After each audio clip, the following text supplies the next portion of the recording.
Hello hi అండి, welcome to our channel. ఈరోజు చాలా సులువుగా చేసుకుందాం బీరకాయ కర్రీ.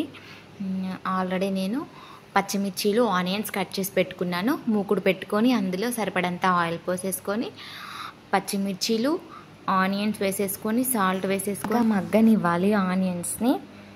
అలా మగ్గితేనే కర్రీ అనేది టేస్ట్ చాలా బాగుంటుంది. కొంతమంది ఏంటంటే ఆనియన్స్ పచ్చిమిర్చిని ఆయిల్లో బాగా వేంపరు, తొందరగా వెజిటేబుల్స్ అనేవి వేసేస్తుంటారు. అలా వేయడం వల్ల కొంచెం పచ్చి పచ్చిగా టేస్ట్ బాగోదు. మీరు ఒకసారి ఇలా వేయించి చూసుకోండి. అలాగే కొంచెం పసుపు వేసుకొని బాగా మిక్స్ చేసుకోండి. అలా మిక్స్ చేసుకున్నాక బీరకాయలు అనేవి వేసేసుకొని బాగా కలుపుకోవాలి. ఆయిల్ కలిసేటట్టు కలుపుకున్నాక కాసేపు మూత పెట్టుకొని ఆయిల్లోనే మగ్గనివ్వాలి. ఒక 2-3 మినిట్స్ అలా మగ్గినాక మూత తీసేసుకొని మళ్ళీ ఒకసారి దీన్ని బాగా కలుపుకోవాలి. ఆల్రెడీ 80% కుక్ అయినట్టే.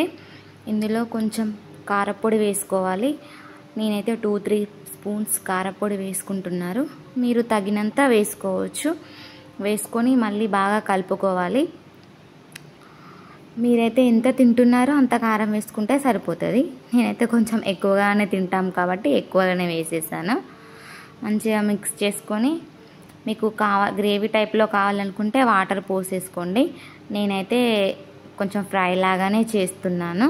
బాగా కలుపుకొని మూత పెట్టేసుకోండి. మంచిగా కుక్ అవుతుంది.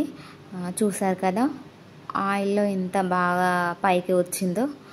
తర్వాత కొత్తిమీర వేసేసుకొని దింపేసుకోవడమే. వేడి వేడి అన్నంలో ఇలా తినేసేయండి.